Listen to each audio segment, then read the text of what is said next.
Et voilà, toujours en direct, Élévation sur la web TV radio Étoile du Cœur. Avec vos serviteurs, Jean-Claude Carton, SVP 1111, qui va être le relais des emails que vous allez pouvoir lui envoyer, soit via le forum de Étoile du Cœur, soit via les emails Facebook de Jean-Claude Carton, Étoile du Cœur, voilà, puisque nous sommes en direct aujourd'hui, ce soir, donc, et avec donc ma femme. Bonsoir. Laetitia et Yann-Éric. Et notre invité, un ectoplasme. Un esprit, un pur esprit, tellement pur qu'il est invisible. Mais moi, j'arrive à le toucher quand même un petit peu. Bon, allez, sur les embouteillages, j'y vais arriver d'ici peu. Nous allons parler du coprésident de l'IFRES, donc, avec Joël Uri. Joël Uri, qui est un médium psychographe. En retard, mais fabuleux néanmoins. Joël Uri et l'IFRES, ça existe depuis des années. C'est une association, si je dis pas trop de bêtises, qui s'est montée avec des recherches spirites. Alors ils sont pas du tout commerciaux pour dessous, ce qui est gage de qualité, mais ils publient leurs informations. Et là, vous avez, c'est pour ça que je tiens les livres en main, vous avez plusieurs publications de l'IFRES. Allez, soyons chronologiques. Cahier de messages spirites, ce qui veut bien dire ce que ça veut dire, par Joël Uri, c'est l'esprit Jean qui passe à travers lui. Plus récemment, Daniel, je sais pourquoi. Encore un esprit qui passe par le médium psychographe Joël Uri et qui explique sa vie et ce qui lui est arrivé, à la fois sur Terre et dans l'au-delà. Et puis le petit dernier qui est sorti il y a quelques semaines, Dans l'ombre du corridor, toujours édité par l'IFRES et bien entendu dicté donc de l'au-delà par Joël Uri. Comment fonctionne tout cela? Joël, quand il arrivera, nous l'expliquera. Il est mondialement connu car on l'a vu. S'il arrive. Sur comment ça, s'il arrive, Jean-Claude Carton? Mais bien sûr, il va se matérialiser dans 2 secondes. Joël Uri, mesdames, messieurs, Joël Uri, donc le médium psychographe. Je disais, pour ceux qui prennent l'antenne qu'à ce moment-là aussi, il faut quand même un petit peu resituer les choses, que Joël Uri, voilà, il est là, il est comme ça, puis il écrit. C'est ça? Oui, c'est vrai, c'est une situation qui est pas trop contraignante, on va dire.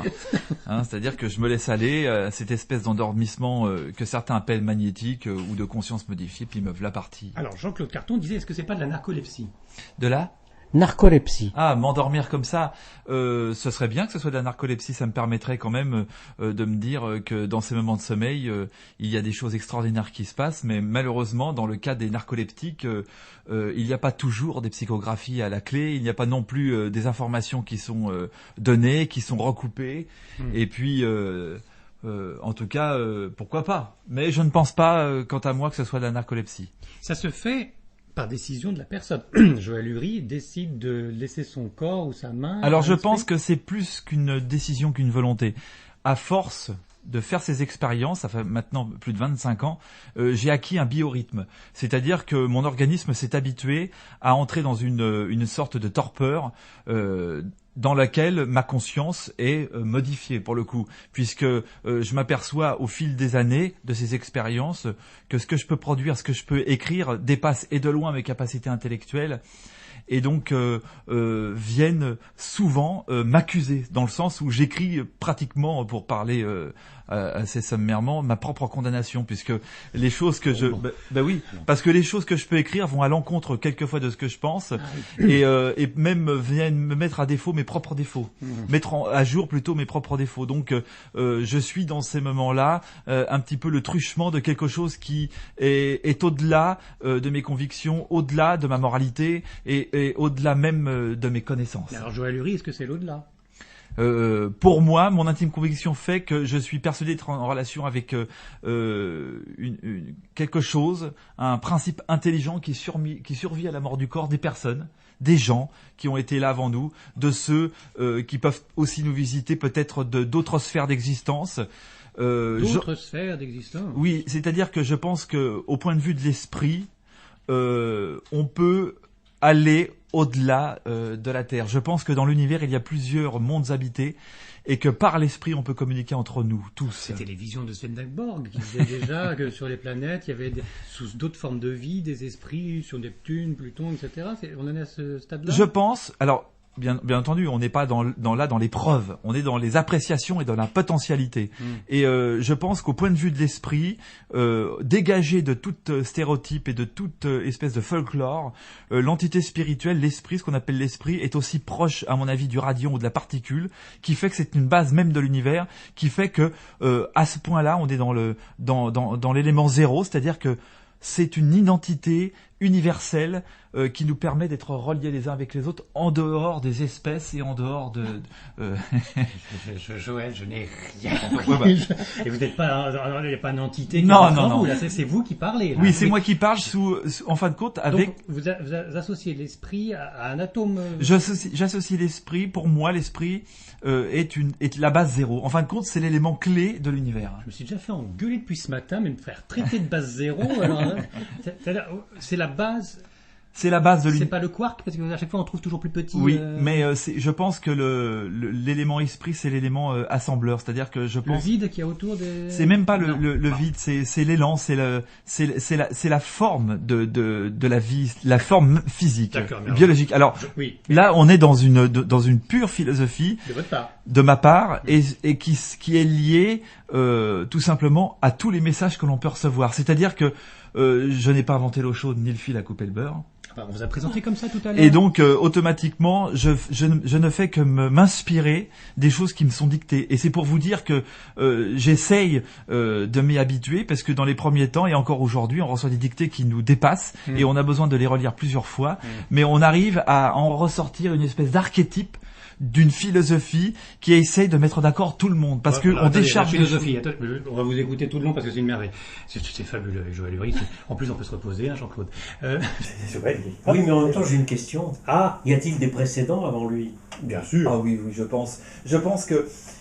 non, mais nous, on connaît le sujet. Mais les internautes qui nous écoutent dans 200 et quelques pays ne savent pas forcément. Mais dans tous les qu'avant pays, Joël Uri, il y a d'autres. Bien sûr. Alors, est-ce que les autres avant, et même très très très avant, est-ce qu'ils ne passaient pas pour des prophètes? Excusez-moi de poser la question, de mettre les pieds dans le plat dans la religion, mais est-ce que finalement, Dieu m'a parlé, est-ce que finalement... Alors, tout dépend ce qu'on appelle prophète. Est-ce que les prophètes ne sont pas ni plus ni moins que des médiums? C'est ça ma question. Et donc, effectivement, quand on se rapporte à toutes les anciennes écritures, dans pratiquement beaucoup de religions, il semblerait que les prophètes soient doués de clairvoyance, de clairaudience, peut-être même aussi, dans certains cas, d'écriture automatique, même pouvoir provoquer des écritures directes sur des murs, sur des planches. Ouais. Et donc, l'avenir, bien sûr. Donc, on s'aperçoit là qu'on met à jour des principes médiumniques qui tardent encore à être reconnus par la science officielle. Ce que je voulais dire, c'est que actuellement, vous êtes suffisamment intelligent pour ne pas vous prendre pour un prophète parce que vous savez que c'est pas Dieu qui vous parle, mais que dans les anciens temps, on pouvait se tromper parce que voilà, on s'emballait plus vite que... Je pense que, et puis alors après, on est dans le sentiment là. Oui. On est dans le sentiment et on est dans un petit peu les aspects d'idolâtrie. C'est-à-dire que les gens ont toujours eu besoin, et encore aujourd'hui, de surnaturel. Alors que déjà le naturel qui est autour de nous est forcément très merveilleux. Et que ce qu'on peut considérer comme surnaturel est peut-être en fin de compte qu'une nature encore mal comprise. Je pense que la médiumnité fait partie de ces choses-là. Et que les gens qui ont une ouverture sur ces espèces de parallèles, appelons cela comme ça, eh bien, ont souvent été à tort pris comme des gens à part, des espèces d'élites ou des éclaireurs d'âme, pourquoi pas, peut-être le terme est un petit peu plus joli, que des gens qui sont sortis du lot et qui se montrent comme des experts ou des comment je pourrais dire, des docteurs de l'âme. En fin de compte, ça, c'est surfait. Je pense que le médium est un homme comme les autres, ou une femme comme une autre. Il faut rester humble.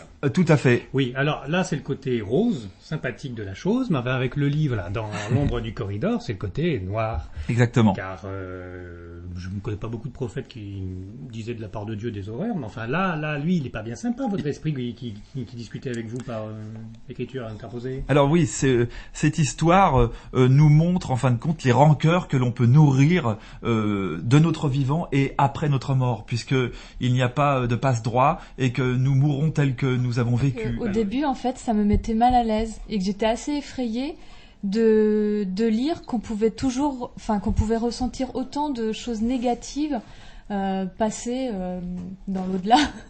Parce que souvent on entend dire voilà, après tout va bien, on est apaisé, on retrouve ce qu'on aime, on s'élève. Et là alors c'est tout l'inverse. Oui. Et en plus je disais que je trouvais que ça durait une éternité, il prenait du temps à évoluer, à se rendre compte de tout le mal qu'il avait fait, à accepter le mal qu'il avait fait, parce qu'il faut aussi le reconnaître. Et donc c'était assez terrifiant. C'est assez terrifiant, et je dois dire que quand on a reçu ce message-là, nous avons été très étonnés, mais on a besoin de comprendre que l'au-delà qu'on veut bien nous expliquer n'est pas forcément celui que l'on va rencontrer. Et que je pense qu'il y a autant d'au-delà qu'il peut y avoir d'êtres humains sur Terre, et que nous allons mourir avec notre ciel, avec nos rancunes, et nous allons nous créer autour de nous quelque chose qui pourra nous handicaper. Cet exemple n'est pas non plus, comment je pourrais dire, une publicité qui nous démontre que nous allons être mal. C'est son témoignage. Mais au-delà du fait qu'il était terrifiant et qu'il voulait essayer de l'être, à la fin, on se rend compte que tout ça n'avait pratiquement pas de consistance, et qu'il était dans l'illusion, et que souvent dans notre mort et dans les choses que l'on peut ressentir à ce moment-là, on s'illusionne. Déjà, on s'illusionne beaucoup dans la vie, sur les gens, sur les choses, sur même les conditions. On se fait tout un monde quelquefois de situations qui sont relativement simples. À plus forte raison quand on est mort. Et du coup, à la fin, je me suis posé la question, mais est-ce qu'il a vraiment vécu son après-vie, ou est-ce que ce n'était qu'une illusion? Voilà. Et ça, il y a un moment où... Et c'est une question qui est assez intéressante, parce qu'elle vient un petit peu tordre le cou. Assez, juste assez. Aux idées préconçues, parce que en fin de compte, tout reste encore à découvrir. Et que ce témoignage-là vient nous montrer que la virtualité du monde spirituel est quelque chose que l'on doit prendre en compte. Et on n'est pas dans une espèce d'image d'Épinal où nous allons être reçus dans un grand jardin, où nous allons avoir des collations, et où des gens vont nous... Ça peut être ça, mais ça peut être aussi un vide. Un vide que nous sommes nous-mêmes construits autour de nous. Si je comprends bien, Joël Uri, ça veut dire deux choses. Il sera fait selon votre foi, et donc les religions ont quelque chose très important à jouer là-dessus, et c'est pas pour rien qu'on appelle ça le monde des esprits, c'est-à-dire que c'est juste du rêve, finalement. Attention, la virtualité, le rêve est quelque chose. On n'est pas dans le néant. Enfin, quand je fais un cauchemar, c'est quand même pas vrai, tout de même. C'est vrai en tant que cauchemar. Quand je le vis, oui. Voilà. Et il faut savoir que nous sommes conditionnés par notre biologie, mais l'esprit n'est conditionné par aucune biologie. Il perçoit les choses. L'esprit n'est conditionné par aucune biologie. Diantre. Quand on est malade, qu'on a de la fièvre. Quand on est mort. Quand on est mort, on est tranquille. Alors. Non, mais justement, on est moins tranquille. Ici, on peut se reposer, on peut se cacher derrière un paravent. On peut prendre du paracétamol, tout ça, oui. Quand on n'a plus le carcan du corps, on est là où on pense. Et si on pense mal, on sera mal. Si on pense bien, on sera bien. Et donc, on rebondit comme un ballon, comme une espèce de bulle. Et c'est toujours délicat, l'équilibre est très précaire dans l'au-delà. Il faut apprendre à être équilibré dès maintenant. Joël Uri, vous avez dit ballon, et Jean-Claude Carto aime bien jouer au ballon, donc il a une question, quelque chose à nous dire. Oui, mais tout dépend de la notion que nous avons sur Terre du bien et du mal. Oui. Parce que si c'est mal ce que nous faisons aujourd'hui, en fonction de quoi et de qui? Et imaginez-vous qu'il y aurait une espèce de leçon à retenir de ce livre, que je n'ai malheureusement pas lu. Ce qui voudrait dire, je schématise au maximum, ce qui voudrait dire que nous avons intérêt, tant que nous sommes vivants ici, à bien nous comporter pour ne pas ramener nos vieux fagots de l'autre côté. C'est ça. C'est une leçon. C'est une leçon, tout à fait. Vous avez tout à fait raison. C'est ça, oui, mais le bien et le mal, il faut quand même le définir. Pour revenir au bien et au mal. Oui. Alors, le bien et le mal, je pense, à mon humble avis, qu'il est défini par des besoins intrinsèques que nous avons tous, qui sont relatifs à notre personne. C'est-à-dire qu'on sait nous-mêmes, d'une manière subconsciente, ce qui est bien et mal pour nous. Et à plus forte raison, on doit pouvoir le comprendre pour les autres. Où commence notre liberté? Où finit-elle par rapport à celle de l'autre? Et le bien ou le mal, c'est des choses qui d'abord nous nuisent à nous. Et que c'est une vraie mesure que nous avons au fond de notre cœur qui doit nous permettre de concevoir que le mal que l'on peut se faire à nous peut faire aussi du mal aux autres, et inversement. Et puis il y a quelque chose dans la conscience, de toute façon, le bien et le mal. J'avais lu ça, malheureusement je me souviens plus du titre du livre, mais on sent Il y a quand le bien, le mal, pour savoir, on sent qu'il y a quelque chose qui nous met mal à l'aise. Vous avez de la chance, l'enfer est pavé de bonnes intentions. Il y a des moments où je veux faire des choses bien et puis finalement j'ai fait quelque chose de mal, j'aurais pas dû le faire. Ouais, mais il y a quelque chose. Et c'est l'intention qui compte. Ah, je pense, oui. Et puis il y a au fond de nous quand même la notion du bien et du mal, il y a quelque chose qui nous le dit quand même. Mais excusez-moi, mais je connais pas mal de gens qui ne vivent que pour le bien et que pour faire du bien. Même les petites mémés qui nourrissent les chats abandonnés, le font pour faire du bien. Mais qui sont malheureuses comme des pierres et qui quittent cette vie en n'ayant pas vécu à 100% non plus. Quoi. Est-ce qu'à vouloir faire le bien, on remplit notre mission d'être incarné sur Terre où il faut tout vivre? Est-ce qu'on risque pas une fois dans l'au-delà de se dire bah zut, j'aurais quand même dû partir aux Seychelles, vivre ça? Est-ce qu'on risque pas de se dire heureusement il y a la réincarnation, je vais pouvoir en vivre? Oui, mais ça ça n'a rien à voir avec le bien et le mal. Non, c'est lié à la réussite de la vie. Et une fois qu'on est de l'autre côté, puisqu'apparemment on se promène avec ses bagages, si on a fait que du bien, c'est déjà une bonne chose, mais est-ce que... Voilà. Tout dépend si vous l'avez fait avec ou sans ostentation. Si par exemple vous faites du bien en espérant avoir une place au paradis, oui. C'est un petit peu hypocrite. Moi je connais des gens qui ont cru faire du mal et qui en fin de compte étaient meilleurs que ceux qui ont cru faire du bien. Par exemple, je ne sais pas si vous vous rappelez de ce film avec Michel Serrault. Vous vous rappelez pas, c'était un monsieur qui était tellement bon qu'il lui poussait des ailes. Oui. Et il voulait absolument les cacher. Et pour les cacher, il voulait absolument faire du mal. C'était pas une auréole plutôt? Non, il avait aussi il avait aussi après des ailes. C'est une nouvelle du et ce qui est drôle, c'est que pour essayer d'être vraiment faire du mal, pour se dégager de tout ça, il décide même d'aller voir les prostituées, d'être proxénète. Mais il est tellement gentil en tant que proxénète que ses ailes grandissent encore plus. Donc, en fin de compte, nous, on détermine souvent le bien et le mal selon des archétypes, etc. Mais il peut y avoir des gens qui sont très bons, qui ont un très bon fond et qui pourtant vivent de l'arsen.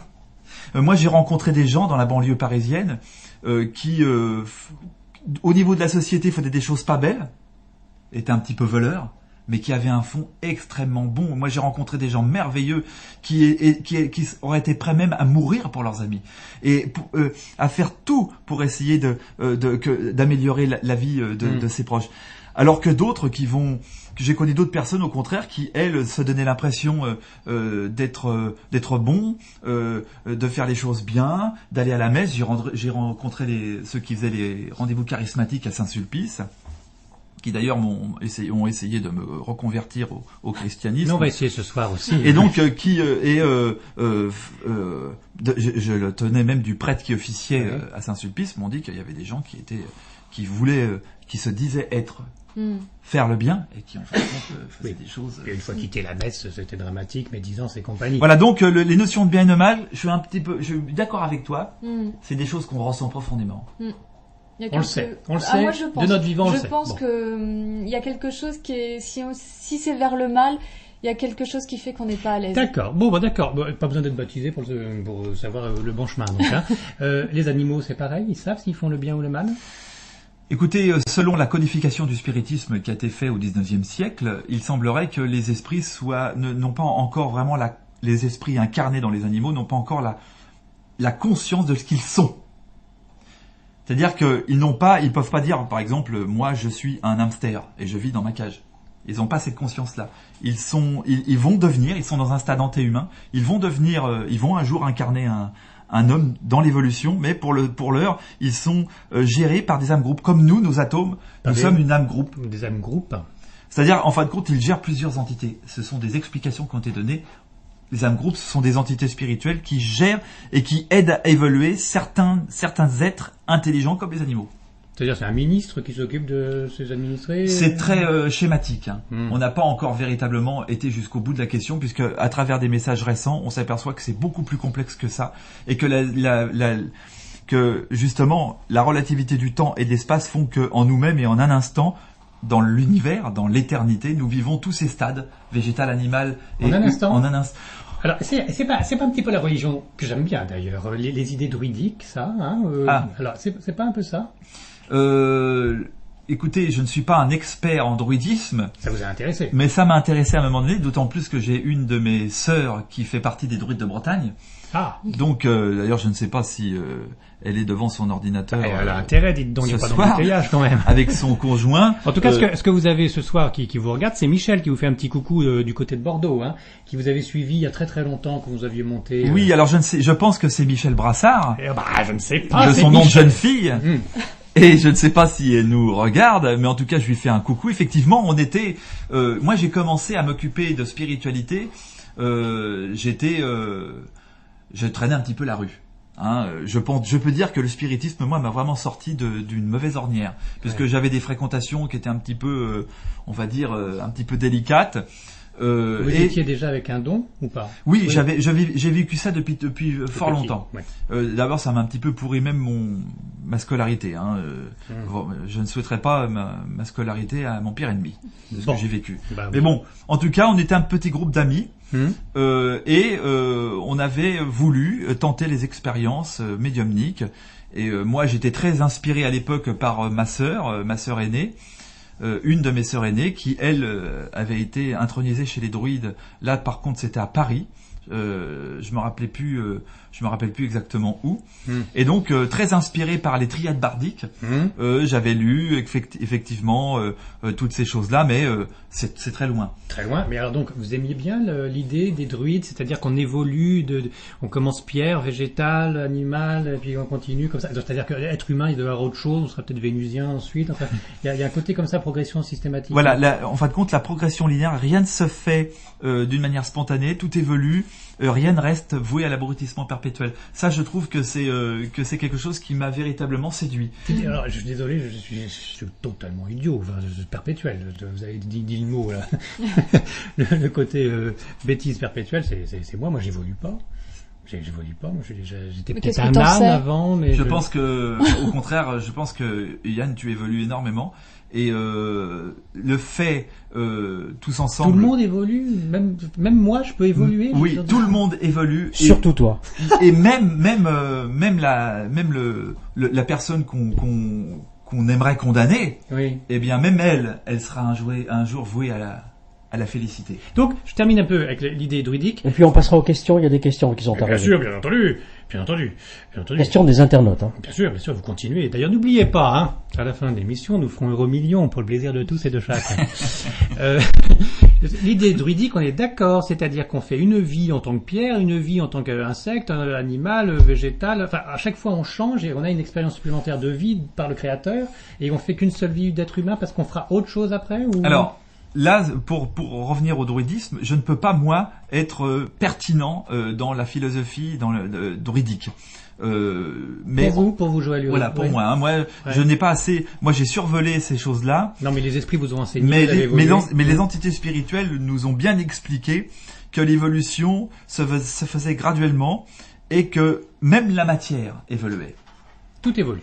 Les atomes évoluent. Mais Et par après, contre, on a les tous- données supplémentaires qui ont été données, c'est que ces choses-là inventent un temps.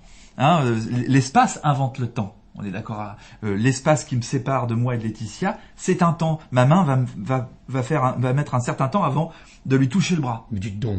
Ou toi-même. Mais dites donc. Voilà. Mais l'espace invente le temps. Mais au niveau de la spiritualité, au niveau de l'esprit, donc ce temps-là est annihilé. D'accord, mais j'ai essayé de comprendre s'il y avait réincarnation ou pas. C'est-à-dire Oui. si quand on avait fini une vie d'homme, on était incarné de nouveau dans une autre planète en tant que Vénusien, ou si on replongeait en réincarnation sur une autre d'homme supplémentaire. Ce qui me fait un peu penser à... Je pense que l'homme se divinisera. C'est-à-dire que je pense que l'esprit humain, plutôt, finira par ne plus être D'accord. incarné. Mais il y a quand même réincarnation. Oui, et dans le témoignage, à un moment, l'esprit dit petit à petit, je vais devenir insignifiant. Oui. Alors pourquoi il redevient Dans l'absolu. En fin de compte, voilà. Alors, c'est ça qui est assez intéressant dans ce témoignage, c'est qu'il vient nous faire comprendre que notre individualité existe sans la forme. Mm. C'est-à-dire que tu vas pouvoir rester toi éternellement, sans que tu aies besoin d'une forme pour te reconnaître. Ça, c'est Oui, bien, mais ça. insignifiant, moi je pensais qu'il perdait aussi son âme, qu'il perdait son esprit. Non, Le je côté pense... bouddhique. Je pense que l'insignifiant, déjà, c'est être insignifiant quelque part, c'est n'avoir pas beaucoup de place, c'est ne pas occuper de place. Tu es insignifiant. Oui, On moi te je pensais reconnaît que pas. c'était aussi pas de sens, pas de. On peut le Enfin, comprendre pas comme de ça, mais place, finalement c'est un mais- grain de sable au milieu du reste, c'est ça, l'insignifiance. C'est bien ça reprend le côté catho, un et indivisible. On reste un et indivisible, Oui. même si on est tout petit à fait. dans l'univers. Vous savez, tout à fait, les valeurs d'échelle sont très relatives. Hein. Je pense que il peut y avoir des choses énormes autour de nous sans qu'on puisse Lève la main car Jean-Claude Carton va poser les questions via Internet. Les internautes disent « Qu'est-ce que ça va vite ?» Eh ben oui, mais qu'est-ce que vous voulez Ça va vite pour vous. Mais oui, mais c'est relatif aussi, ça. Alors, question. On va essayer d'aller moins vite. Existe-t-il un bas astral, recueil d'entités souhaitant investir un corps terrestre en chair et en os? Très bonne question. Je lis les questions telles qu'elles arrivent. Très bonne question parce que c'était notre inquiétude en lisant ce livre. On disait mais est-ce qu'ils peuvent continuer de nous infester, de nous embêter et si on tue un serial killer condamné à mort, est-ce que lui il peut pas continuer d'influencer? Alors je pense qu'il y a une humanité souffrante, invisible. Tout à fait. Je pense que autour de notre Terre, il y a toute une partie de l'humanité qui est là en végétation et qui va reprendre corps parce que ils ont encore besoin d'évacuer et d'évoluer. Plus en souffrance que ce qu'on peut lire dans l'ombre du corridor. Mais des esprits encore plus malheureux. Oui, mais en fin de compte, oui, parce que il y a des entités spirituelles. Lui, il a eu cette opportunité de pouvoir écrire, de pouvoir libérer son fardeau à travers De l'écriture. trouver l'ivresse. Mais il y en a plein qui sont ne paumés. peuvent pas. C'est comme une cocotte minute sans soupape. J'ai une question là qui m'arrive, ça m'arrive de temps en temps d'avoir des questions dans la tête. Cette humanité souffrante dont vous parlez, enfin morte dans le bas astral, est-ce que ce serait elle qui viendrait empêcher l'humanité vivante d'évoluer? Ça peut être un boulet. Ça peut être un frein, parce que nous sommes tous frères, nous sommes tous liés, et qu'on ne peut pas espérer s'élever en abandonnant les autres. Donc automatiquement, on s'aperçoit que notre évolution, c'est quelque chose de global. On évolue ensemble. On ne peut pas laisser des gens en arrière. Et notre fraternité terrestre, nous avons besoin qu'elle évolue en même temps que nous. Donc, nous sommes obligés de toujours de tirer les autres vers le haut. Et naturellement, quand on a des entités spirituelles qui font partie de notre famille, qui restent en arrière, eh bien, ça nous empêche quelquefois. Oui, mais ces boulets dont vous parlez, j'aime bien le terme boulet, c'est vrai. Ils pourraient pas nous lâcher un peu? Non, mais c'est vrai, Mais quoi. je suis tout à fait. C'est vrai qu'il y a souvent des fois, on se dit, on se retourne et on est consterné. On se dit, mais mon Dieu, essayez de vous secouer un Mais petit oui, peu. alors il secoue pas Dieu, qu'est-ce que ça veut dire? On peut pas tout faire, nous, sur Terre. Non, mais par contre, on ne peut pas, on a besoin, et je pense même que notre colère, quelquefois, qui peut surgir, notre envie de les secouer, bah justement, sert à ça, sert à leur faire un choc pour qu'ils puissent un petit peu se bouger et eux-mêmes s'élever. Mais à chaque niveau, il y a quand même des gens, nous, Vous gagnez des choses. on a des gens qui sont derrière nous qu'on traîne, mais les gens qu'on traîne, ils ont eux-mêmes des gens derrière eux qui traînent aussi. Comme quoi, même dans l'au-delà, il y a des coups de pied au cul qui se perdent. Hein. Ben oui. Alors, ça veut dire déjà que l'enfer, faut bannir cette conception de l'enfer où on va laisser mijoter pour l'infini les mauvais Non, gens. non. Non, il faut justement les sortir de l'enfer. Il n'y a pas, oui, je pense que C'est dangereux, non, d'essayer de les sortir de l'enfer.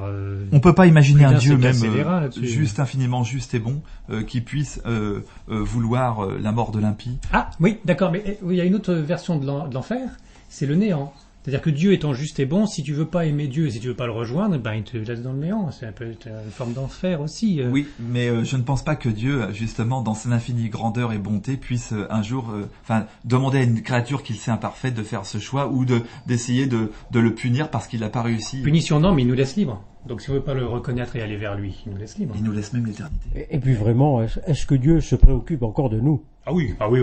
Oui, mais enfin c'est plutôt les anges qui devraient se secouer un peu plus quand même. Voilà, Dieu il a. Moi, j'ai toujours pensé que Dieu, il avait fait son boulot. Maintenant, démerdez-vous. Ah non, quoi. mais il continue. Non, voilà, on lui reproche il m'a beaucoup de appelé choses avant-hier, encore. tu sais, Jean. C'est vrai? Ah oui, il est débordé. Il est était débordé, dans des oui. embouteillages, je te raconte pas. Autre question. Si le médium psychographe en question parvient à venir au studio, mais oui, il est là, donc je lis, hein.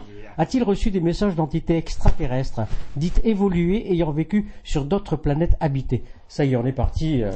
ovni. oui. On a reçu des messages d'entités spirituelles qui ont vécu, qui ont survolé d'autres univers, d'autres civilisations. On a reçu des messages comme quoi effectivement il y avait plusieurs terres, plusieurs mondes habitables dans notre méga univers. Et il y a même des entités spirituelles qui nous ont dit qu'ils avaient été incarnés dans d'autres corps et sur d'autres planètes et qui se communiquaient à nous comme un esprit terrestre. Oui.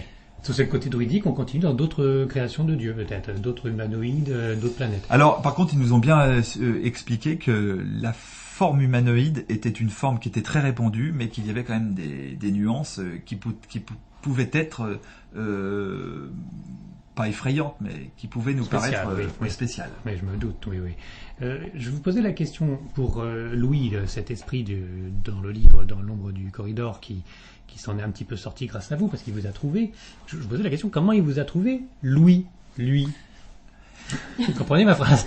Je vais vous la refaire. Parce qu'il y en a d'autres qui sont paumés. Je ne sais pas si vous vous rappelez, il y a un moment donné dans l'histoire, on devine qu'on parle de moi dans un cimetière. Ah, c'est comme ça qu'il errait dans le cimetière et il s'est dit, oh lui, je le sens. Il a été accroché. En fin de compte, il semblerait qu'il y ait des entités spirituelles à côté de nous qui se servent de ce média pour emmener des entités spirituelles promptes, non seulement à s'éveiller, mais aussi à faire en sorte que leur éveil puisse servir à d'autres. Parce que c'est le principe du livre. En fin de compte, ce témoignage-là n'est pas gratuit. Dans le sens, c'est une sorte de pavé dans la mare. Il est là pour non pas répondre à des questions d'une manière formelle, mais pour susciter l'interrogation. Dire attention, vous allez devenir comme moi, vous allez être aussi paumé. C'est très pervers pour que nous continuions à nous poser des questions. Donc, je pense que le questionnement est très important. Il n'y a pas véritablement de formule, il n'y a pas de solution fixe. Ah, ça c'est bien, ça change du discours habituel, parce qu'il y en a qui arrivent. Ce que j'ai dit, c'est ça. Non, ça serait mal. Alors là, franchement. Mais Joël, je vous assure, il y en a. Oui, mais c'est pas le style de Joël. Ils sont morts, ils sont revenus. Oui, parce que c'était par rapport à une question qu'avait abordée un tout petit peu tout à l'heure Laetitia. À propos des NDE négatives. Vous savez que c'est très à la mode, les NDE, depuis pas mal d'années, surtout en ce moment. Pour se faire de l'argent, là, il y en a un paquet. On dira pas le contraire. Mais peu en parlent.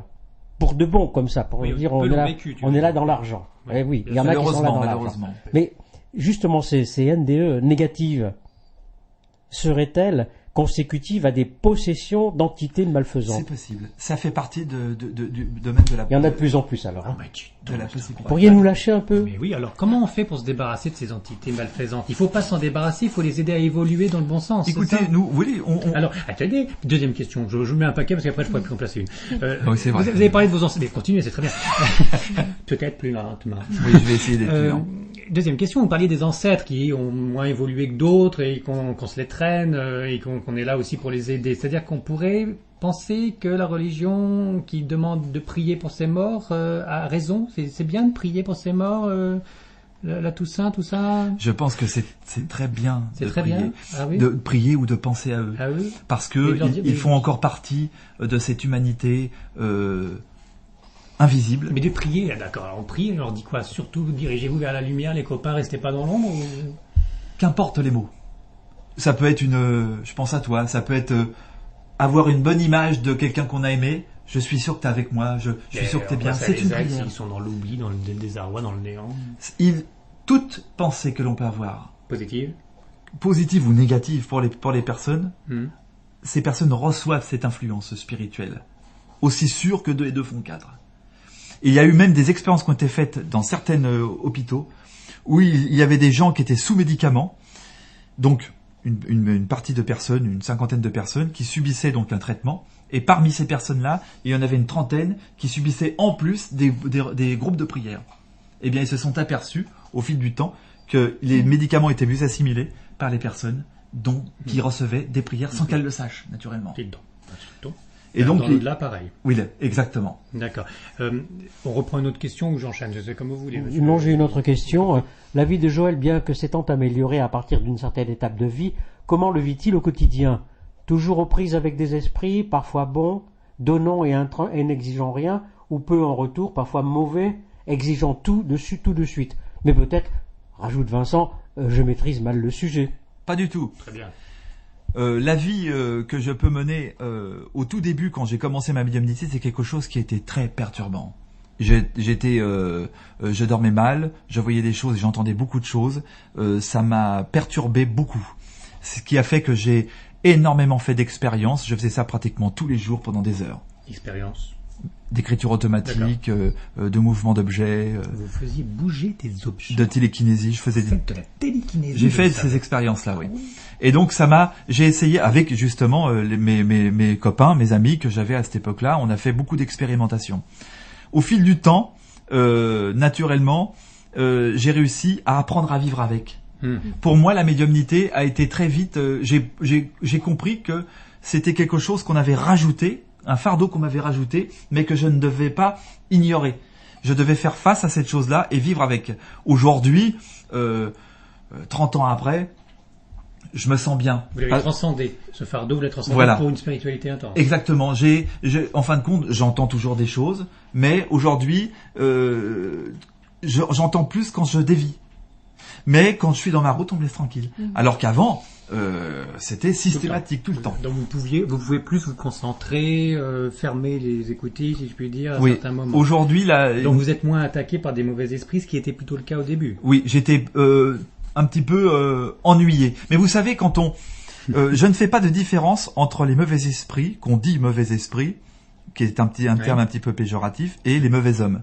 En fin de compte, j'ai appris, je vis dans une banlieue qui est en difficulté, que en allant vers les gens qu'on regarde d'un mauvais œil, et de gens qui émettent la peur, en allant vers eux avec beaucoup de sincérité, avec beaucoup d'amitié, eh bien, les murs tombaient. D'accord, mais vous faites la différence entre les mauvais hommes ou mauvais esprits et les bons esprits et les bons hommes. Oui, on n'a pas du tout la même façon d'aborder les choses, mais je ne les condamne pas. Non, vous les condamnez pas. Pour vous les moi, jugez pas. un homme que je vois dans la rue est un éventuel ami et non pas un éventuel ennemi. Et c'est pareil pour les entités C'est tout à spirituelles. votre honneur, d'accord. Et grâce à vous, certaines entités spirituelles peuvent s'en sortir comme ce Louis, qui a quand même... Ça, au début, on a eu peur. Au Ok. début, on a cru qu'ils allaient tout péter là-dedans. aussi. Oui, parce que, dites donc, on nous explique quand même que le médium avait des mimiques, Oui. il était un petit Oui. peu en tremblement. Oui, il y a et eu des moments de frayeur, hein. Et il fallait qu'on vous préserve. Hein. Et mais il y en a une, par exemple, que ma conjointe, qui n'est pas là ce soir, Laurie, elle a jamais eu de ressentiment contre cette entité spirituelle. Au contraire, elle l'affectionnait. De Elle l'empathie. sentait quelque chose. Voilà, elle avait de l'empathie, très juste. Et donc, elle trouvait même quelquefois que c'était assez drôle ce qu'il écrivait. Il y a un certain Un certain humour noir. certain mais un humour. certain humour. Est-ce que vous avez eu dernièrement des entités encore plus sombres que cela et que vous en êtes débarrassé parce que vous ne pouvez pas supporter certaines choses Oui, alors quand je ressens des entités spirituelles qui viennent à moi et qui, lors de certaines expériences, aimeraient passer Faites le la tri. porte, je n'ai qu'à faire une espèce spontanément, même pas une pensée. C'est même pas une pensée formulée. Je sais que j'ai quelqu'un au-dessus de moi qui m'aide, une entité spirituelle, d'accord. et automatiquement, l'entité. Elle fait le tri. Je n'ai même pas besoin de dire va-t'en. Laissez-moi. Ne soyons pas grandiloquents dans ces espèces et restons simples. Ouais. Et la médiumnité est quelque chose qui est simple, qui est limpide. On n'a pas besoin d'habits, on n'a pas besoin de toutes ces choses. Restons simples. D'accord. Et là, vous avez un guide spirituel, c'est ça que vous êtes en train de me dire, qui vous protège. Oui, mais c'est des entités spirituelles qui nous aiment, comme un père, comme une mère. Des gens qui viennent, avec qui on a eu l'habitude de travailler et qui nous aident. Très bien, Joël Uri. Plusieurs livres donc édités par l'IFRES qu'on peut retrouver sur Internet. On en a déjà parlé avec Jean-Claude Carton avant que vous étiez arrivé. Pas grave. Dans l'ombre du corridor, Vous avez bien fait. c'est le dernier livre. Daniel, je sais pourquoi, c'est un peu plus rose, c'est un peu plus sympathique. Bon, c'est un peu plus réincarnation, hein, quelque part. Oui. Hein. Bon, voilà. Et puis aussi d'autres, il y en a d'autres. Et puis il y a celui-là aussi, cahier de messages spirit. Bon, je compte les trois, mais il y en a plusieurs. Il y a une question. Une autre question. Je voulais juste te dire, vous étonnez pas, c'est un peu le principe d'élévation en direct. Même pas en direct. On pose plein de questions, puis de temps en temps on n'a pas les réponses, mais c'est bien de poser les questions en priorité. Anne pose la question, JC, que pense-t-il des boules lumineuses? Les boules lumineuses, alors ça dépend lesquelles. Les orbes, les... JC. Oui, peut-être les orbes. JC, c'est parce que c'est JC, Joël. c'est moi. Ah, c'est toi. JC, d'accord. oui, c'est moi. Ah, Jean-Claude. Jean-Claude. Oui, les orbes, je pense que t'as pas fait allusion à à... de Noël, on sait pas. Est-ce que l'on peut penser justement les orbes? J'ai animé une émission il y a plusieurs mois avec une grande spécialiste que tu connais, Marie-Emilia Vanier, Ah, qui oui. est une des rares femmes en France à bien connaître les orbes. Est-ce que on pourrait raisonnablement penser, c'est sa version à elle, que les orbes sont des esprits de personnes décédées qui viennent encore nous faire des petits coucous? Pas toutes, oui. Ouais. Dans certains cas, nous sommes en face d'une manifestation spirituelle matérialisée. Un petit peu comme dans la transcommunication, il y a des images qui sont des pareidolie, c'est-à-dire tout simplement des formations que notre cerveau nous impose, parce que nous avons, nous, cette fâcheuse tendance, les êtres humains, à essayer de reconnaître des choses dans toutes les formes. C'est comme ça qu'est fait notre cerveau. Donc c'est pareil pour les orbes. Il y a des fois où ce sont des simples tâches ou des choses qui prêtent à l'imagination, et d'autres fois où effectivement on ne peut plus parler de pareidolie, surtout quand le phénomène évolue en intensité. Ah oui. Si par exemple la personne photographie toujours de la même manière, avec toujours le même appareil photo, et qu'au fil du temps, C'est pas pareil. ces orbes se définissent, sont de plus en plus nets, on ne peut plus parler de pareidolie, parce que la pareidolie est un petit peu un hasard de constitution des formes, et donc là il y a une évolution d'un phénomène qui dépasse les lois de la probabilité. Alors, mais il y a mieux. Dans le laboratoire de l'IFRES, c'est pas des orbes, ce qu'on voit, c'est des visages. C'est Des mains, visages, des c'est- chiffres, c'est- des lettres, C'est vraiment et flagrant. des formes de plus en plus abstraites. Et mardi dernier, donc, Qu'est-ce qui vous est arrivé mardi dernier on a reçu une forme où on voit très nettement des espèces de tuyaux, une espèce d'objet qui est indéfinissable. Et ce qui est drôle, c'est que vous voyez cette brume donc qui est enregistrée, et quand on passe la vidéo image par image et qu'on voit sur une image cette formation, comme si d'un seul coup la brume était prise dans un moule.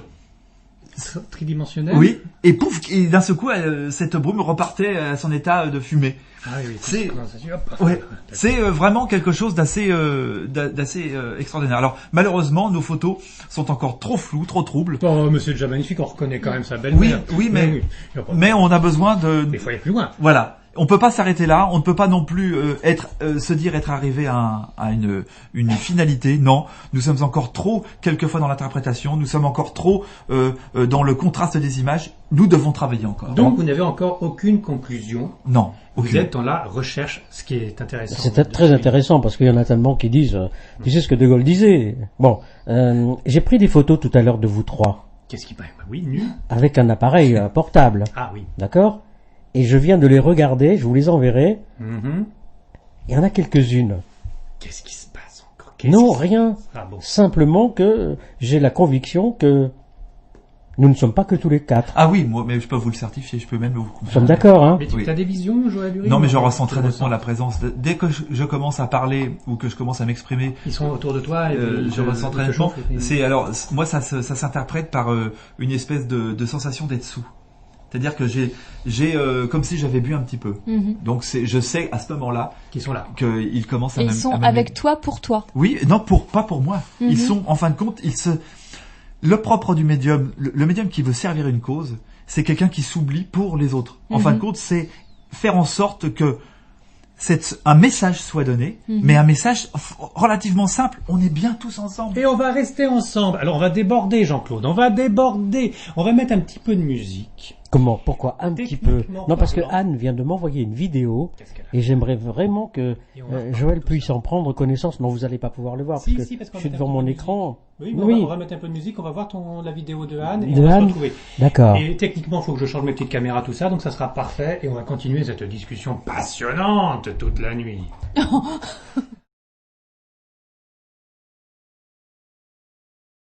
Alors, Valérie écrit moi, je ne crois pas aux médiums. C'est personnel. La plupart se foutent de notre gueule et moi, ma gueule, j'y tiens.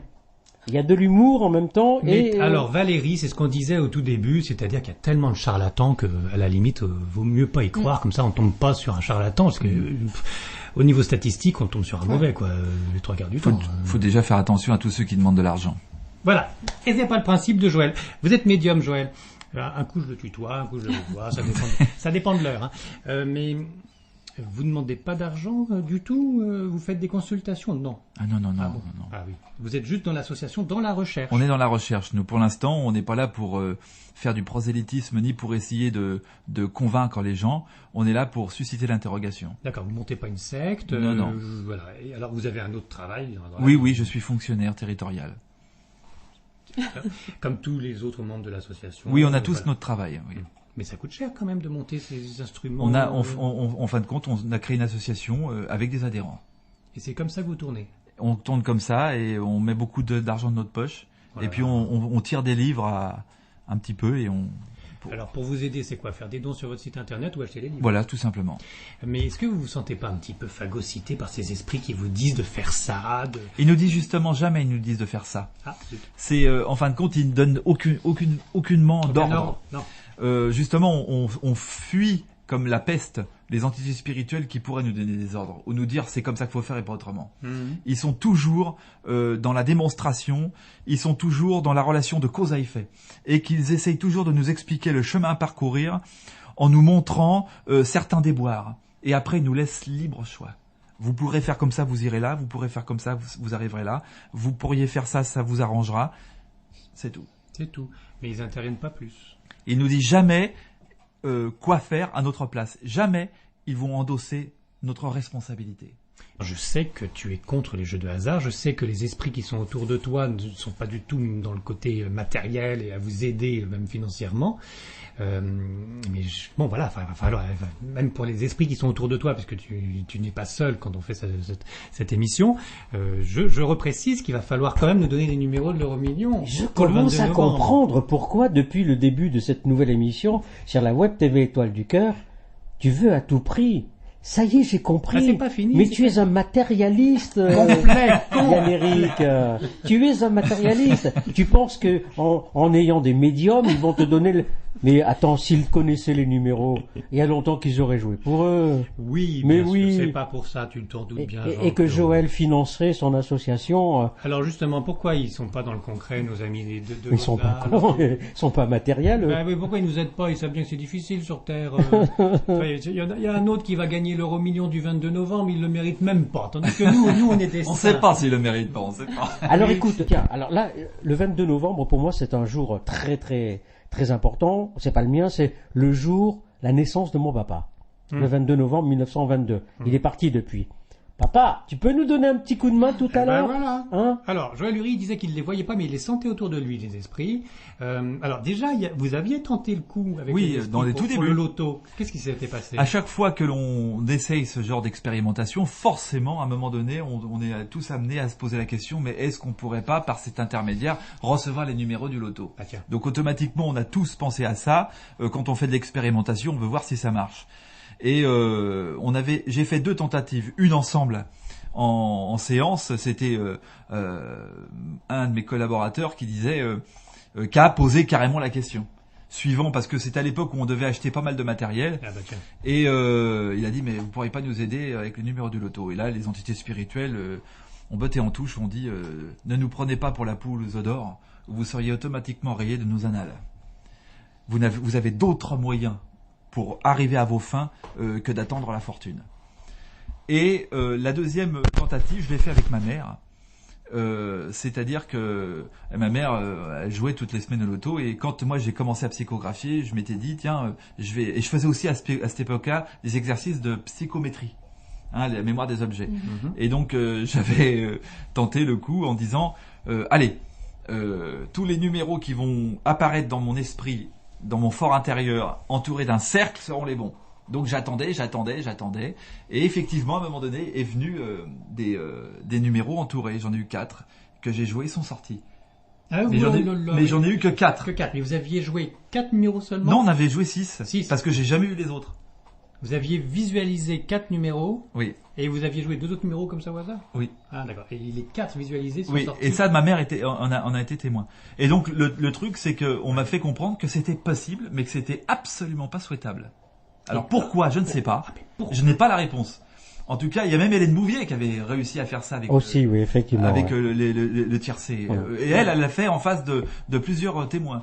Donc c'est possible, mais ça ne doit pas rentrer en ligne de compte. La médiumnité, on n'est pas là pour résoudre les mystères d'Éleusis. Hein. On n'est pas là non plus pour essayer de faire en sorte que on trouve comment guérir le cancer ou comment guérir le sida. Il n'y a pas de dérogation à notre besoin d'évoluer et de s'amender. Donc les entités spirituelles, on les prend pour qui ne sont pas des génies. Hein, on n'est pas à frotter la lampe. Des bons génies, oui. Donc, parce que vous savez, dans le monde, ils n'interfèrent pas dans notre vie matérielle. Et souvent, ils ne le terrestre. peuvent même pas. Souvent, il y a quelquefois. Le libre arbitre qui est principal. Mais peu d'entités spirituelles peuvent savoir les numéros du loto. Oui. Peu. Et puis Parce qu'ils n'ont plus Dieu pour appréhender ces numéros-là. Vous savez qu'ils perçoivent les choses à travers nos sens. Ils n'ont plus de sens. Ils perçoivent les choses d'une manière intrinsèque. Ils ne perçoivent plus les formes. Donc pour eux, vous leur parlez de numéro du loto, c'est. D'accord. Pour information, mais je la fais courte. Hein. Donc là, c'est l'euro-million du 22 novembre. Il faut trouver combien de numéros déjà? Je sais même pas comment ça se fait. 5 numéros entre 1 et 50. Entre 1 et 50, 5 numéros. Où êtes-vous? Et 2... Je me moque pas, hein. Attention. Non, je me moque pas. Non, promis, non. 2 étoiles aussi entre 1 et 11. Pour ceux qui ne connaissent pas 1 et 11 ou 1 et 9? Entre 1 et 11, Oh, 2 numéros. D'accord. Et entre 1 et 50, 5 numéros. C'est aussi valable pour vous, internautes. Vous nous envoyez à coup de pendule ou je ne sais quoi vos numéros. On les dit tous à l'antenne et après on fait un mélange. Vous choisissez ce que vous voulez. Et puis on tombera peut-être sur les bons numéros. Nous sommes à côté donc de Joël Uri, membre de l'IFRES, avec 3 livres dont on va redonner les titres. Il y en a d'autres d'ailleurs. Il y en a un qui est en train d'être reçu en écriture automatique actuellement. Dans l'ombre du corridor, Daniel, je sais pourquoi, j'avais le cahier des messages spirites, c'est déjà un petit peu ancien, Oui. avec l'esprit Jean, c'est pas l'esprit de Jean Prieur. Et puis celui qui est en train d'être écrit, raconte quoi? Allez. C'est l'histoire d'une jeune fille qui se fait prénommer Stéphanie, qui nous raconte son histoire. Alors elle est morte à la suite d'une transplantation cardiaque. Ah zut. Et elle explique, là en ce moment, elle en est au stade où son greffon ne tient pas. Et donc elle explique tout ce qui peut lui passer par la tête depuis le moment où elle a reçu un cœur qui n'était pas le sien. Elle a vu son comportement changer, certaines pulsions sexuelles apparaître qu'elle n'avait pas avant. Et elle se sent changer au plus profond d'elle-même. Et elle perçoit une image récurrente d'un jeune homme qui lui sourit d'une manière assez bête. Et elle sait pas pourquoi, elle pense qu'elle devient folle. Certains des médecins elle pensent que c'est dû à ses montées de fièvre. Et en fin de compte, au fil de l'histoire, on s'aperçoit qu'elle est en train de mourir. Et donc, on pense qu'elle va passer de l'autre côté, qu'elle va nous expliquer les tenants et les aboutissants de cette transplantation. Genre le jeune homme, c'est celui qui avait le cœur Exactement. avant. Et c'est un peu le livre qui est sorti il y a de ça 2 ans, de Charlotte Valandré. C'est un peu ça aussi qui s'est fait. Je sais pas. Oui, c'est un peu ça. Enfin, sauf qu'elle est toujours vivante, heureusement, Charlotte Valandré, mais qui explique que le cœur qu'on lui a transplanté, voilà. Là, il semblerait qu'il y ait vraiment un rapport très étroit entre les donneurs et ceux qui reçoivent les organes. Ouais. Est-ce que tout est défini à l'avance? Est-ce que ce donneur d'organes, dès sa naissance, c'était prévu qu'il donne son cœur? Parce qu'on parlait de libre arbitre et là, ça casse un peu. Oui, non, alors je ne suis pas sûr que les choses soient écrites à l'avance. Je pense qu'il y a des multitudes d'univers qui se créent à chacune de nos actions. C'est-à-dire que on est dans le domaine du possible et de la potentialité. C'est-à-dire que quand on rentre dans la vie, on a des multiples possibles qui sont tous envisageables, tous viables, mais ne vivront et ne seront effectifs que ceux qu'on observera. Donc ceux qu'on vivra. Mais il peut y avoir autant de possibles de nous qui s'étendent dans l'univers comme un arbre. C'est-à-dire que tout est prédestiné, mais il y a un choix à faire, donc on se promène. N'importe quel chemin qu'on peut prendre, on sera jamais égaré. C'est une bonne nouvelle, ça, Jean-Claude. Et une bonne nouvelle, c'est une autre question de Vincent.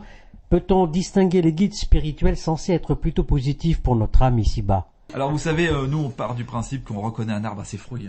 Un bon esprit donne toujours de bons conseils, un mauvais esprit se fourvoie au bout d'un certain temps. On ne peut pas communiquer avec les esprits pendant 25 ans et au bout du compte s'apercevoir qu'ils sont mauvais. On se sera aperçu bien avant. Les esprits qui veulent nous induire en erreur vont très vite se fourvoyer dans la connaissance. Puis il y a le guide spirituel qui veille. Voilà, exactement. Un seul guide spirituel? Non, je pense qu'on peut en avoir plusieurs. Maintenant, ça dépend des individus. Je pense que les entités spirituelles sont tellement en interaction les uns avec les autres que un peut se transformer en 1000 d'une manière spontanée. Qu'est-ce que vous faisiez sur le cimetière là pour récupérer ce... J'étais interviewé pour une émission de télévision. Ah, c'est la télé qui vous a mis dedans. Ah oui, d'accord. Mais alors, pour ce témoignage-là, au début, vous vous êtes pas dit, mais Si. on n'a pas envie de communiquer Mais avec pour les lui. deux, Ouais. à chaque pour fois, Daniel. même pour Daniel, ça commence très mal. Ouais. Et pour Louise aussi. Alors, on est toujours un petit peu... Alors, la Stéphanie, là, elle commence par son journal intime. Mhm.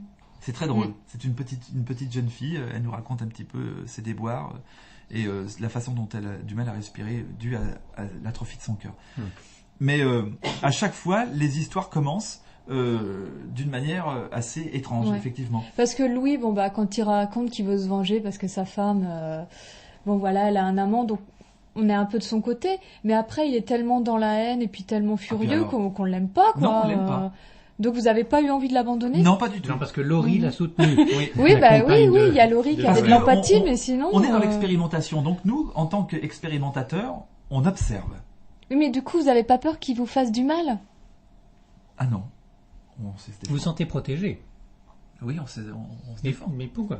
Protégé par qui? Par quoi? Le guide spirituel uniquement. On est dès l'instant qu'on va dans cette expérimentation avec beaucoup de sincérité et beaucoup de recul, Oui. on est protégé. On craint rien. Non, ceux qui Si on y va pour s'amuser, là on est mal Et- parti. si on y va dans l'esprit d'être donneur de leçons, Déjà, zéro. c'est pas bon. Si on y va dans l'esprit De tester. de vouloir en avoir un acquis, c'est pas bon. Il faut faire quelque ça sans ostentation. Il faut essayer d'avoir une curiosité saine parce que la nature n'a pas livré tous ses secrets et qu'on peut très bien aussi se fourvoyer. Or, le seul moyen de s'apercevoir si oui ou non on est dans l'erreur dans cette recherche, c'est d'aller jusqu'au bout. Bah oui, dites donc vous n'avez pas fini quand même. Ah non, on n'a pas fini. Et on espère qu'après notre passage de l'autre côté, d'autres personnes prendront le relais. Vous savez, les spirites du 19e siècle avaient créé l'Institut métapsychique international. Oui, oui. Où il y a eu des expériences formidables qui ont été faites. Et malheureusement, c'était reconnu d'utilité publique. Aujourd'hui, les expériences qui sont faites n'ont plus du tout rien à voir avec les précurseurs. Ouais. Et c'est un petit peu dommage de ne pas pouvoir continuer ces expérimentations sans a priori. Vous savez, quand quelqu'un dit qu'il a des expériences chez lui, des phénomènes, on ne doit pas en rire. On doit essayer de comprendre. Ça peut être effectivement quelqu'un ou qui a des problèmes psychologiques, ça arrive, Ah, bah, ou quelqu'un qui a des vrais phénomènes d'antise chez lui. Il faut savoir observer. Joël, j'ai deux questions Oui. à vous poser, toujours les miennes. Hein. Êtes-vous prêt à expérimenter d'autres médiums? Expérimenter d'autres médiums, Oui. quand on a l'opportunité. J'ai fait des expériences par exemple avec Jean-Marie Le Gall. Qui est un ami.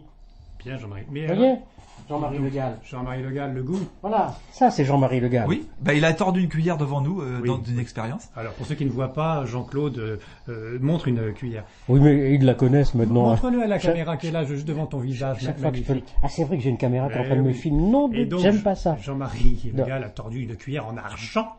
Donc, s'il y a des personnes qui sont en questionnement de savoir si elles possèdent des facultés, des capacités, je dirais, médiumniques, mais qui sortent un peu de l'ordinaire, Elles peuvent venir nous voir. Alors, il faut savoir qu'effectivement, beaucoup de personnes veulent nous voir. Et comme nous sommes dans une recherche, on ne doit pas se disperser. Oui, bien sûr. Donc, on essaye de faire en sorte que les personnes qu'on invite, on essaye de les encadrer pour justement que les expériences qu'on pourra faire avec cette éventuelle personne ne puissent pas venir contrarier nos propres vous expérimentations recherchez, bien qui sûr. demandent une certaine mais concentration. ça c'est très intéressant. La deuxième question à propos des guides spirituels, il me semble que souvent on dit j'ai mon père qui veille sur moi, ou ma grand-mère, ou mon grand-père, ou une tante. Les guides spirituels sont-ils vraiment des personnes qui ont été proches de nous dans la famille? C'est possible, mais pas forcément. Pas forcément. Non, ça peut être aussi des entités qui ont un rapport avec nous, mais qui n'ont pas été incarnées avec nous. Mais qui ont un rapport alors lequel? Un rapport d'atomes crochus. Mais On retombe sur les avec atomes. des atomes crochus dans la vraie vie, il y a eu des rapports ou pas forcément? Non, dans une Il a famille dit pas spirituelle. incarné, il a dit pas incarné. Une famille spirituelle. On est, Mhm. en fin de compte, il y a des syntonies, des sympathies qui se créent selon l'évolution. C'est-à-dire que ça veut dire que dans l'au-delà, il y a aussi des personnalités qui n'ont jamais été incarnées sur Terre. Oui. Alors, je reviens sur la question. Une petite dernière. Mais c'était hein. justement, mais c'est pour revenir sur l'un de tes internautes, Une petite, Jean-Claude. oui, une petite Parce qu'on dernière. n'a pas été jusqu'au bout avec les extraterrestres. Ah d'accord, oui, Souvenez-vous. oui. Et puis après, il faudra qu'on parle de votre papa. Parce Oui. Que Je m'as pensé à Padre Pio aussi. mais Padre Pio. Padre Pio, papa. Mais les Qui extraterrestres. est devenu très très à la mode. Faut se Beaucoup méfier de de la mode. personnes Faut pas disent devenir à la être, mode, Joël, être en hein. contact avec Padre Ah non, Pio. nous, malheureusement, on Ça est en vous fait contact sourire avec ou pas personne. Oui, D'accord. nous, Alors, pas de Napoléon, pas non, de non, non. Cléopâtra, ou je ne Les sais pas, entités non. spirituelles nous ont dit un jour. Ah, moi, à Jean, je lui ai posé la question, mais qui vous étiez dans vos vies intérieures? Il m'a répondu, tu n'aurais pas assez de tes murs pour que j'écrive tous les prénoms que j'ai eus. Ouais. Contente-toi d'un Jean et ça sera déjà bien. C'est déjà pas mal. Bon. Il m'a dit, vous n'êtes pas encore prêt à savoir. Alors, moi, j'ai eu des informations sur Jean par Divaldo Pereira Franco, qui est un médium brésilien. Ah, vous avez rencontré aussi. Oui, que j'ai fait des expériences avec lui. Et il m'a dit que Jean avait vécu sous Saint François d'Assise, où j'étais un de ses élèves. Ben, attention, c'est pas Saint François d'Assise, Jean. Non, mais il était... C'était un contemporain. D'accord. Ça, encore une fois, c'est la réincarnation qui prime alors dans l'affaire. Voilà. Et donc, il semblerait que je le suis depuis pas mal de temps et que j'essaye de m'amender de mes travers. D'accord. Oh, vous avez plus de travers, c'est fini, là, c'est la Si, dernière vie, là, c'est bon. non, ça, je pense pas, j'ai Non encore beaucoup de travers. Vous étiez pas druide dans un Non, temps non précédent? plus. Non, Non. Parce que vous avez une belle bague. Oui, parce que avec, je suis très... des triskel tout autour. je suis très, depuis tout petit, très attiré par la culture bretonne. Bretonne. Voilà. Et vous êtes breton? Pas du tout. Non, je très suis bien. né à Paris 18e. Oui, c'est comme tous les bretons. Alors les extraterrestres, dites donc, Joël Oui. Lurie, Oui. certains se sont manifestés en disant nous on a vécu sur d'autres planètes. On en Voilà. est là. Est-ce qu'il y a des petits gris installés au centre de la Non. Terre comme certains disent? Non, ils nous ont. Alors, à chaque fois, on pose des questions qui sont un petit peu équivalentes. Alors, on n'a peut-être pas posé la question sur les petits gris, Et ils sont méchants, ils sont mais, terribles. mais Avec, ils nous ont avec dit, de l'ail et du persil, délicieux. ils nous ont dit quand même qu'il y avait beaucoup de fantasmes et que on devait faire attention de pas s'égarer. Il dit le principal est sous vos yeux et déjà que la magnificence de la nature et de même sur lequel vous vous appuyez tous les soirs pour dormir votre propre lit. Si vous pouviez voir l'univers que représentent les atomes de vos oreillers, vous seriez émerveillé. Bien sûr. Mais Donc on s'aperçoit qu'on n'a pas besoin. Alors il y a effectivement des mondes qui s'imbriquent les uns dans les autres. D'accord. Ce qu'on appelle les mondes parallèles. Effectivement, et d'ailleurs la mécanique quantique ne dément pas cette possibilité qu'il y ait des mondes, des pluralités de mondes qui Avec la s'imbriquent. théorie des cordes là. Oui, exactement. Et aussi par rapport à toujours cet espace-temps. Oui. Hein. Oui. Alors, attention, il va te toucher. Il en profite pour draguer les filles, c'est pas mal. Si sur l'espace-temps. Hop là, je t'ai touché. Je sais pas, mais bon, ça m'a jamais servi. Hein. J'ai toujours été vu comme un doudingue, donc ça m'a pas vraiment servi de ce côté-là. C'est vrai. Oui, non. J'ai Ah jamais eu bon. vraiment beaucoup de succès. À propos de Doudingue, on revoit Jean-Claude Carton, t'as vu les enchaînements? Merci beaucoup. Non, Alors, Padre Pio, plusieurs papa. messages pour nous remercier de la bonne ambiance qui règne dans le studio. Ah, tiens. Et on nous demande, il y a plusieurs, il y en a 3. Il n'y en a pas 5, il n'y en a pas 2, il y en a 3 qui nous demandent si nous avons répété avant, si nous avons travaillé l'émission ensemble. Bien sûr, c'était- Comme d'habitude. Comme d'habitude. Nous avons répété. Il y a eu répétition le matin. Hein, c'est des textes qu'on lit. Non. Non, parce que nous mais- sommes en direct, on ne s'est pas concerté. Hein. Ah non, mais je suis même arrivé en retard. D'abord, je Non, pense. ça s'est pas vu. Personne ne l'a vu. Par contre, effectivement, Oui, Padre Pio. ça fait soulever le fait que Joël Lurie est intarissable et qu'effectivement, on se demande s'il a vraiment pas d'autres personnes qui le poussent à dire des choses, etc. Parce qu'on sent qu'il y a de la motivation, il y a du message à vouloir passer. Et bon, je te connais un petit peu, t'es humble, calme, et là, on sent que voilà, t'es pas tout seul. Hein, Non, je suis pas. Mais on est tous pareils. Les entités spirituelles qui m'influencent vous influencent aussi aujourd'hui. Tant mieux. Remillons les copains. Il n'y a pas de choix. Vous savez, les entités spirituelles, le seul choix qu'ils peuvent faire, c'est qu'ils prennent le chemin le plus court. La moindre résistance. Si demain, ils vont trouver quelqu'un qui a une moindre résistance que moi, ils iront vers lui. Ils sont pas... ils affectionnent tout le monde. Même le fiefé charlatan pourrait avoir des contacts médiumniques corrects, alors. Si la personne qui fait du charlatanisme se mettait d'un seul coup à être un médium extraordinaire, les entités spirituelles pourraient s'en servir pour justement faire ouvrir les consciences. Donc même si le charlatan prend des sous incroyables mais que c'est un bon médium, il peut continuer de prendre des sous. Alors là, je mets mon veto parce que je ne suis pas sûr qu'il y a quelqu'un qui soit dans le fait de vouloir s'enrichir ou vouloir avoir de l'argent avec ce procédé-là puisse être inspiré par de bons esprits. C'est noté, Joël Lurie, c'est noté. Padre Pio. Je n'ai plus, oui, Padre Pio, je suis énervé encore une fois depuis des années de voir que beaucoup de personnes disent être en communication avec Padre Pio. Alors pour l'avoir rencontré, mais j'étais tout gamin, je suis persuadé que Padre Pio, il en a tellement bavé pendant sa vie terrestre que là il est bien planqué, il est bien tranquille, il doit être en train de jouer aux cartes avec l'abbé Pierre. avec l'abbé Pierre, avec Sœur Emmanuel. Non mais je déconne, avec Claire, avec Oui. François.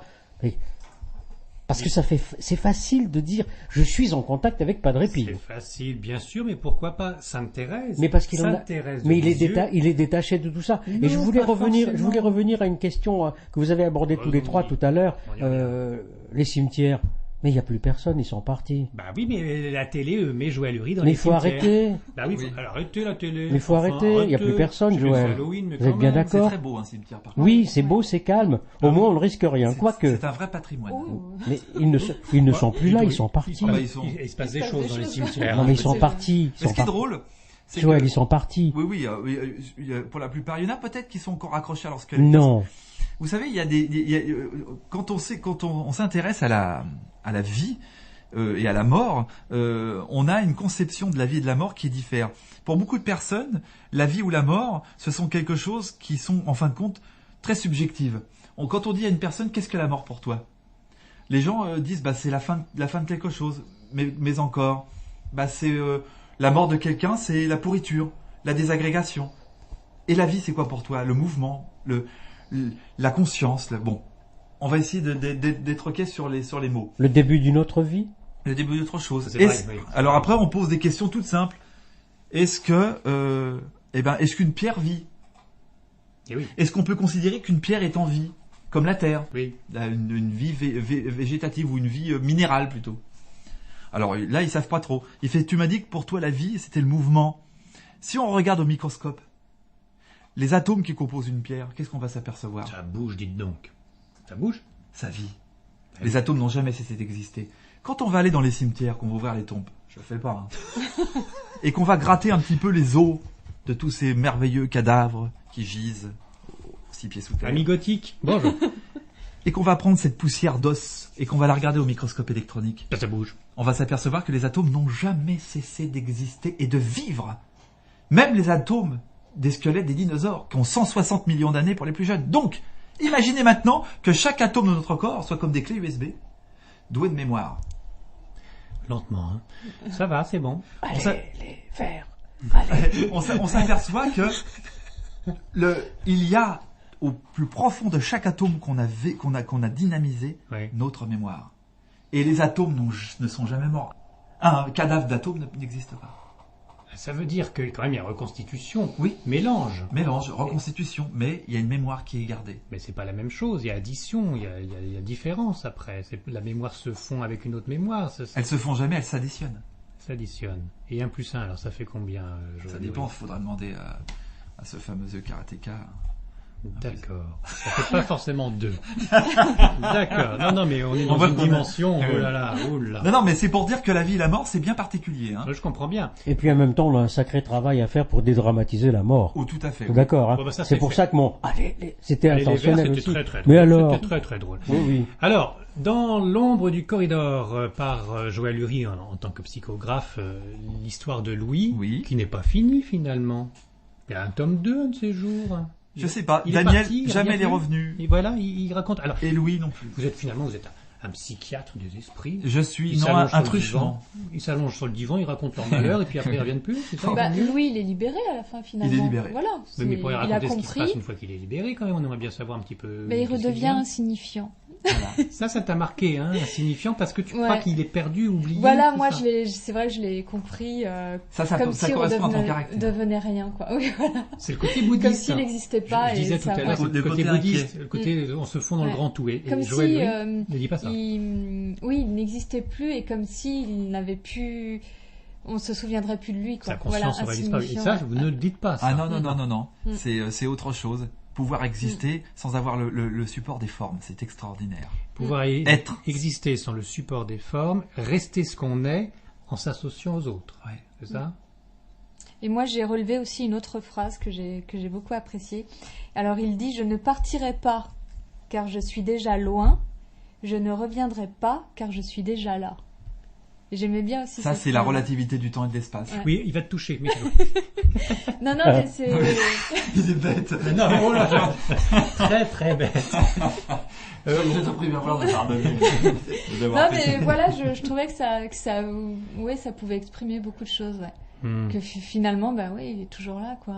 Bah oui, ici. Et vous n'avez pas remarqué ces différences même de vocabulaire dans l'ombre du corridor, ça sent les ambiances feutrées, les chandeliers. On est vraiment dans des ambiances 1800. et là, c'est autre chose. On voit deux façons de décrire différentes. Oui, ça peut pas venir de votre esprit. Vous savez que moi, j'ai eu pour reparler un petit peu de ma scolarité, j'étais un très mauvais élève. Oh non, c'est pas vrai. Moi, on m'a viré. J'ai redoublé 2 fois le CM2, j'ai redoublé 2 fois ma 5e. On m'a foutu faire un CAP de mécanicien ajusteur parce que j'arrivais pas à aligner 10 mots sans. J'étais dyslexique, donc j'étais perdu dans le temps et l'espace. Donc, vous pouviez pas. Les premiers messages que j'ai écrits, c'est ma mère qui m'a dit Joël, qui a écrit ça? Une question pour Joël. Question intime ou pas à poser à Joël suite au sentiment d'ivresse, légère ivresse ressentie par Joël, la photo que vous avez évoquée. Est-ce que Michel, né le 25 juillet 1952, ça vous dit quelque chose? Michel. Le 29 pas que ce septembre. soit la Michel qui soit dans le Bordeaux, du côté de Bordeaux. Mais hein. Michel, oui, mais faudrait qu'elle donne son nom de famille. Oui, Parce que mais ça m'étonnerait pas que Parce c'est que Michel. écoute, si c'est Michel le Michel que je connais, que je connais même très bien, je me rappelle absolument pas de sa date de naissance. Mais bon anniversaire quand même. Non, je pense que c'est elle parce que vous savez le principe d'élévation directe. Vous pouvez envoyer des emails à élévation avant l'émission. Sauf que là, c'est fini maintenant pour le direct. Hein. Et pour le direct, ensuite, c'est via Jean-Claude Carton et le Facebook. Voilà. Donc là, il y avait déjà pas mal d'emails que j'ai imprimés, mais on n'a pas le temps de tout faire et de tout dire. Petite question, réponse rapide. Stéphane Alix, vous l'avez rencontré, etc. Il a monté toute une structure super sympa, Stéphane Alix. Vous ignorez, Comme ça, de but en blanc, je sais pas qui c'est. Bon, le gars qui est sur M6, qui fait une recherche très sympathique sur tout ce qui est paranormal et qui a monté sa structure qui s'appelle l'INRES, si je me souviens bien. Ah, l'INRES. Je connais l'INRES, mais par contre, je n'ai pas eu l'honneur de rencontrer cet homme-là. Vous êtes déjà allé à l'INRES Non. Non, c'est étonnant. C'est bizarre, ça. C'est vrai que phonétiquement, ça, je pensais que c'était lui d'ailleurs. Non, mais enfin, vous êtes des chercheurs qui cherchaient pas de l'argent, mais qui cherchaient les... Non, mais il y en a un qui cherche de l'argent et l'autre il cherche des... Et l'INRES, c'est pareil, on va dire. Et Stéphane Alix, c'est... Vous savez, on a toujours eu, enfin, je sais pas pour voir. l'INRES, mais on a souvent été vus un petit peu comme les vilains petits canards puisque nous sommes d'Obédience Spirit.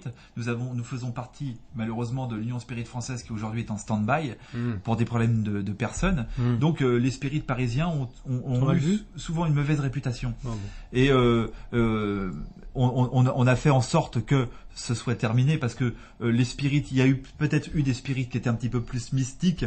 Aujourd'hui, on essaie de redorer le blason du spiritisme tel qu'il pouvait l'être avec le docteur Gelay et Charles Richet. Docteur en or, le docteur Gelay. Voilà. En Gelay. Très bien.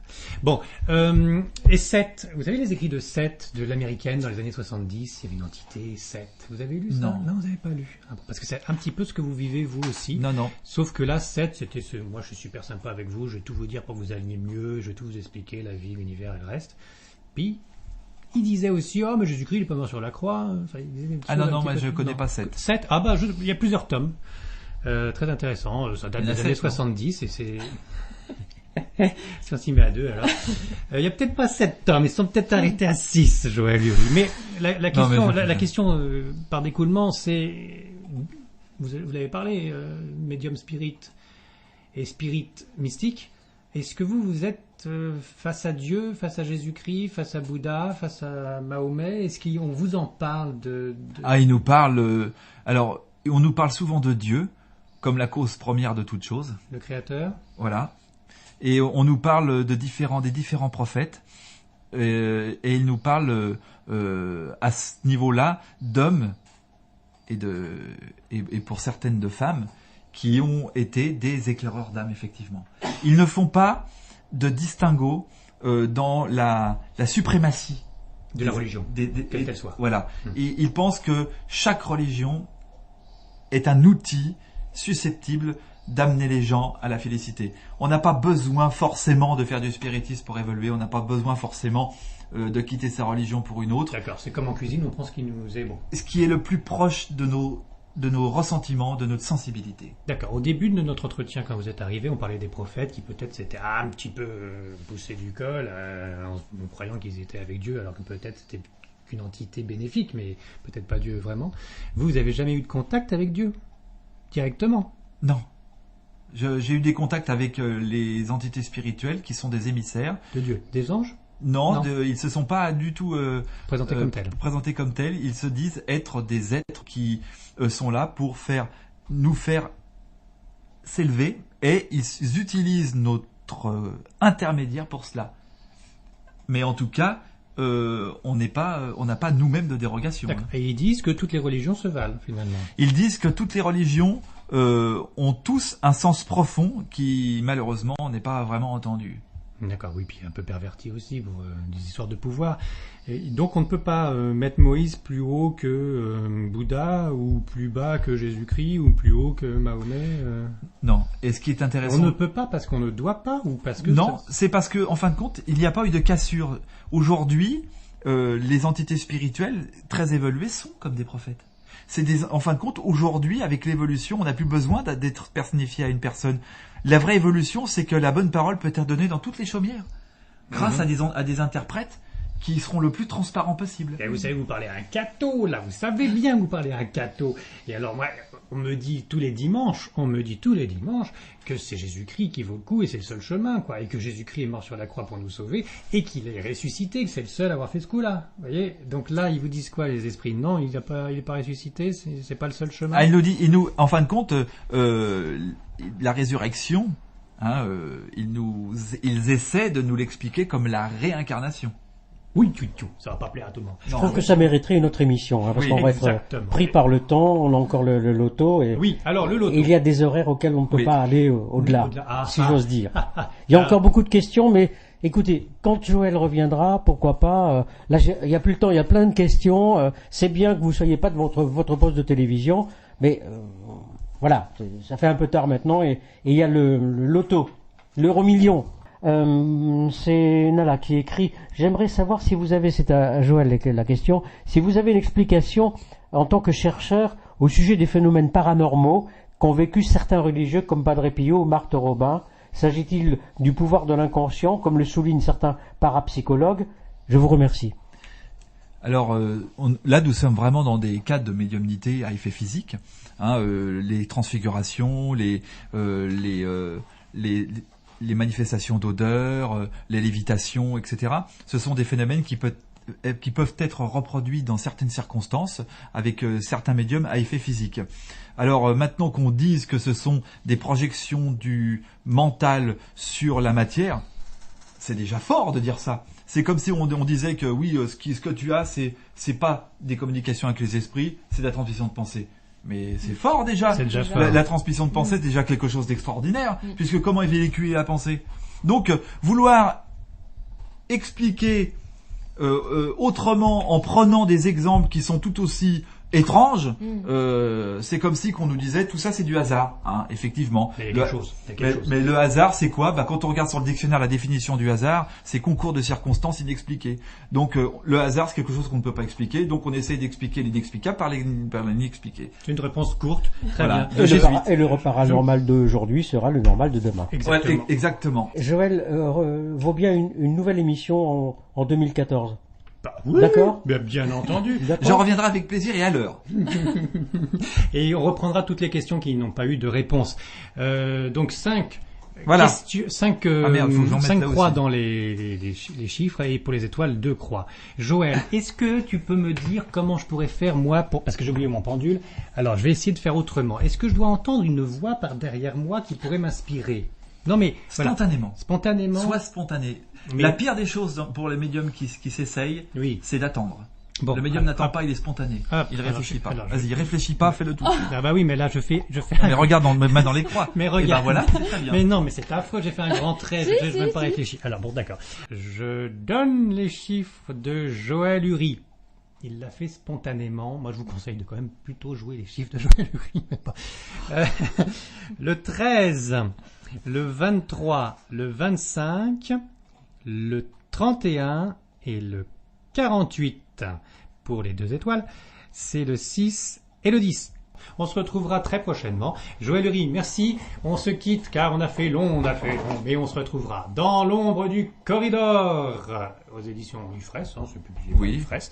Daniel, je sais pourquoi. Et puis aussi le cahier de messages spirit et d'autres livres. Faites recherche Google, Internet. Ifress, I-F comme Françoise, R comme Raoul, E et S comme Suzanne. Oui, il y a le site. Il y a le site avec voilà où où on peut trouver des informations sur nos travaux et la façon dont on mène nos expériences. Bien. Bon, merci beaucoup, Joël. Merci à vous. Merci pour m'avoir permis de m'exprimer. Merci à tous ceux qui sont autour de toi. Et merci pour cette fabuleuse télévision parce que et merci à vous. C'est pas toujours évident.